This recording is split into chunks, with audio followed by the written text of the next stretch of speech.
Noong ika-19 ng Hunyo sa taong 1861, isinilang ang batang nagngangalang Jose. Si Rizal ang ika-7 sa 11 anak ni Teodora at Francisco. Sige anak, basahin ang alpabetong Tagalog. A, ba, sa, da, I, ma, na, pa, ra, sa, ta, u. Magaling anak, sadya napakatalino mo, walang duda. Marunong ka na magbasa at magsulat. Salamat, maestro. Kinakailangan ng ating anak na pumasok sa paralan. Hindi siya pwede dito mamalagi sa ating bahay. Hindi ba't alam mo namang sakitin ang ating anak? Pero masasanay din siya at lalakas din ang kanyang katawan. Pasano, halika nga dito. Pinatawag niyo po ako, Tatang? Oo, Pasano. Ihatid mo muna ang iyong kapatid sa binyan at doon muna siya mamalagi at mag-aral. Sige po, Tatang. Ikaw si, marunong ka ba magsalita ng Espanyol? Unti lang po, guro. Salitang Latin. Unti lang din po, guro. Ikaw si, maliit ka ng bata, maliit pa ang kalaman mo. Hoy, Chonggo! Sinong Chonggo? Kaysa naman sa'yo, bangus. Di bali ng bangus kaysa sa'yo, Chonggo. Maitim na, kunti pang kalaman. Ano nangyayari dito? Si Jose po ang masimuno nito. Jose, halika nga rito.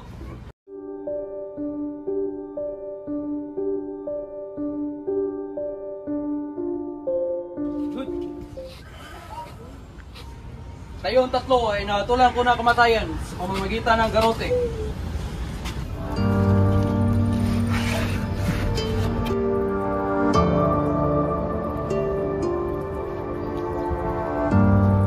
Kita sa sala sa paglasong sa asawa ng iyong kapatid. Bitawan niyo ako! Wala akong kinalaman sa binibintang nila sa akin. Hindi ka na namin tatanggapin kasi nahuli ka na sa rehistrasyon. At isa pa, mukha kang masikitin at patabing sa edad mo yan. Paumanin po, Padre. Nakakasiguro akong mahusay itong mag-aral si Jose at nararapat natin siyang tagapin dito sa paralan natin. Maraming salamat, Manuel, dahil mag-aral ako dito sa... Walang anuman, Jose, mag-aral ka ng mabuti. Anak, katagal ng panahon na hindi tayo nagkita, ako ay nangungulila na sa iyo. Ako rin, Ina. Ako'y lubos na nangulila na sa iyo. Ina, ako'y nakapasa sa Ateneo at matataas ang aking mga marka. Talaga ba anak? Napakahusay mo naman. Kahusay mo magsulat ng tula, Jose. Alam kong may mararating ka sa larangan ng literatura. Gracias, Pastor Sanchez.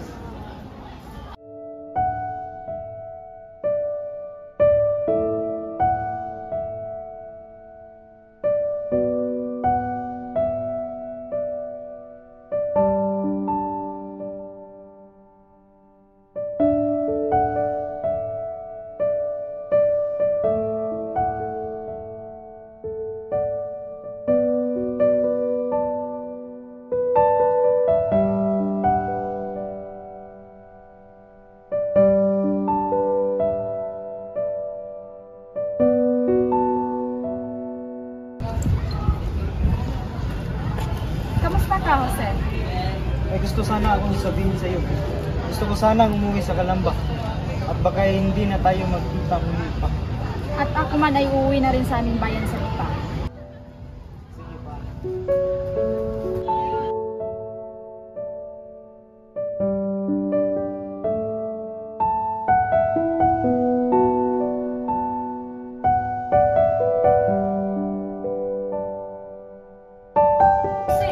Ano bang iniisip mo? Masyado ka nang maraming nalalaman at baka ikaw ang pugutan ng ulo. Sisko, tigilan mo yung anak mo sa kanyang mga pinaplano? Hayaan mo siya, Tiyo, kung ayan ang nais niya. Ina, suportahan natin si Jose. Mas maganda siguro kung maintindihan niya ang lagay nating bansa sa pamagitan ng edukasyon. Alis na po ako, Ama. Ina.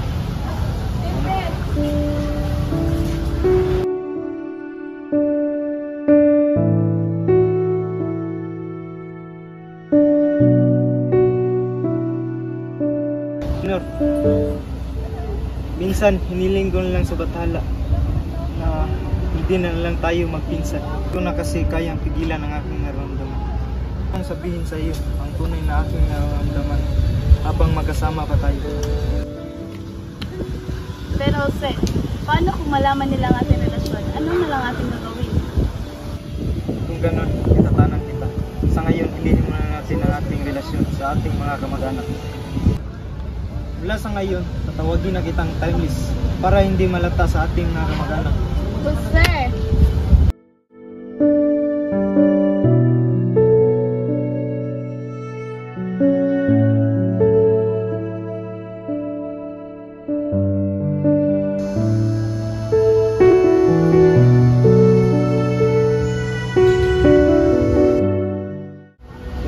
Mahal kong kapatid, nais ko ipabatid ang aking pasasalamat sa iyong pagsuporta sa aking planong pag-alis.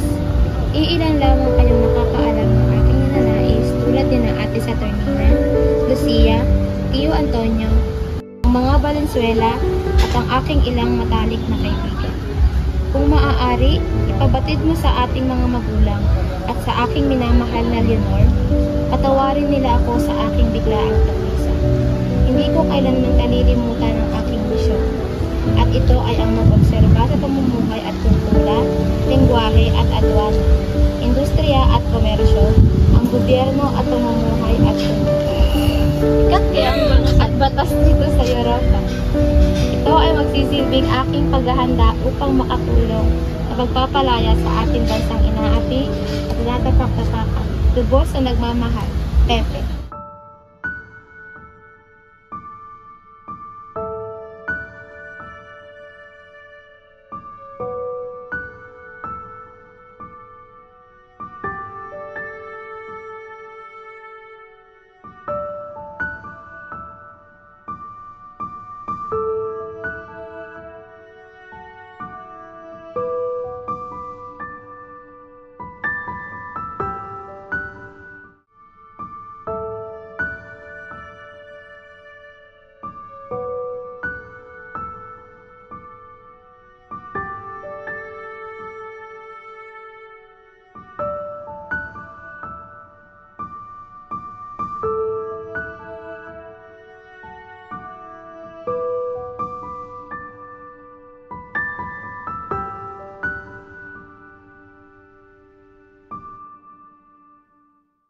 Blumentritt, I have heard that you are studying our language and that you have already published some works about it.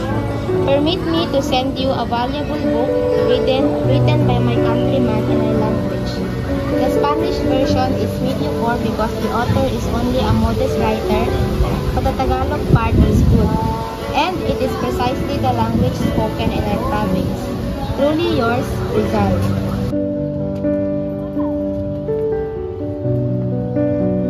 Is that you? What happened to you? I eat once a day to save money. Oh, come, let's eat.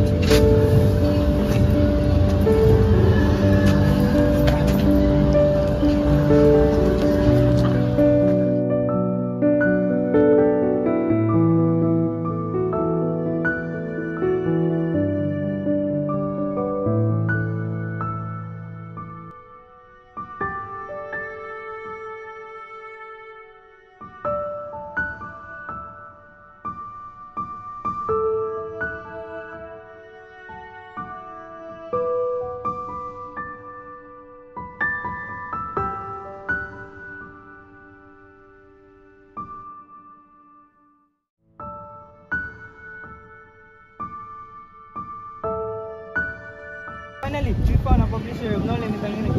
You're saving too much, Rizal. I can help you with your financial needs. It's better to save. Nanang tatang, gusto ko sana magpaalam. Nais ko munang bisitahin ang aking Leonor. Hindi maaari, Pepe. Alam mong mainit ka sa mata ng mga pride. Bilang ama mo ay hindi ako papayag. Nais mo ba talaga mawala buhay mo dito sa mundo? Hindi maaari.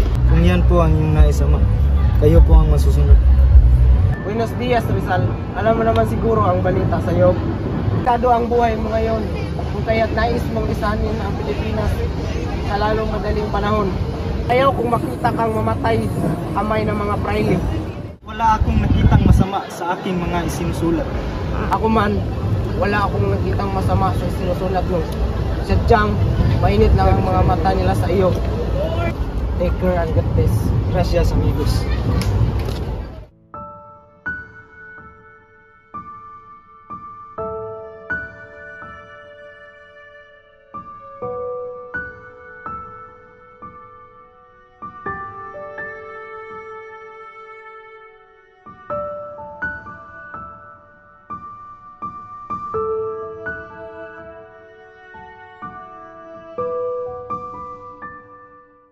Bakit hindi mo sinabi sa akin ang iyong suliranin?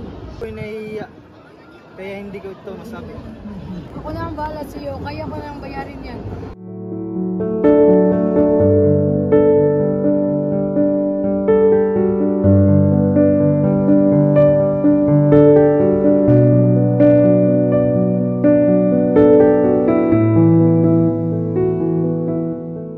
Lahat, nais kong magpasalamat sa inyong lahat sa pagdalo sa tulong na ito.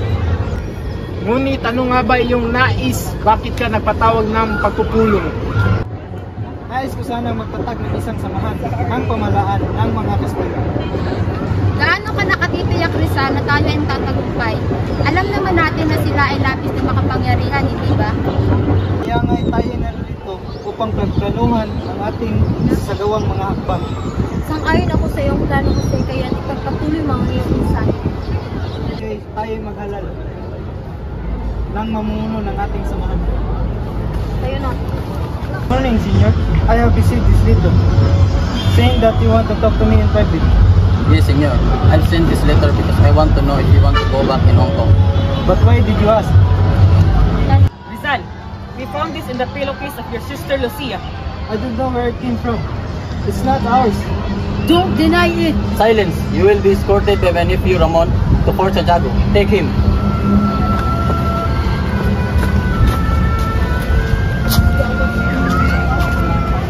Good day, Rizal. My name is Josie, and I would like to inquire about the help of my stepfather.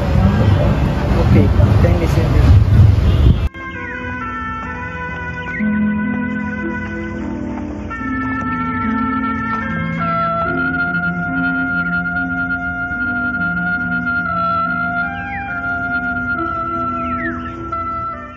Sa mata ng Diyos, tayo ay kasama. I will accept you with all of my heart, and I will love you forever. Mahal kita.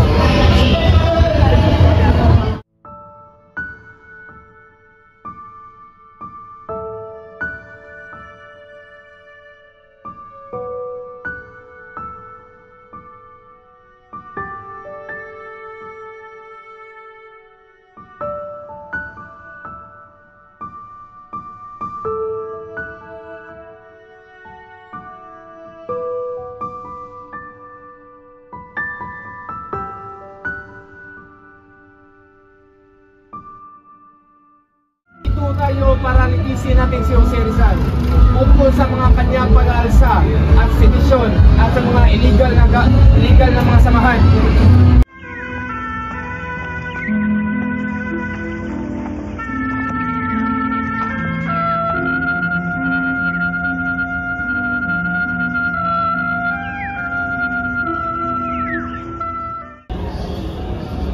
Korte mo ang pabor. Let me face the firing squad. Imposible! At least spare my head. In the name of the King of Spain, anyone who raises his voice in the favor of the criminal will also be executed. Ready! Load! Aim! Matumis. Fire!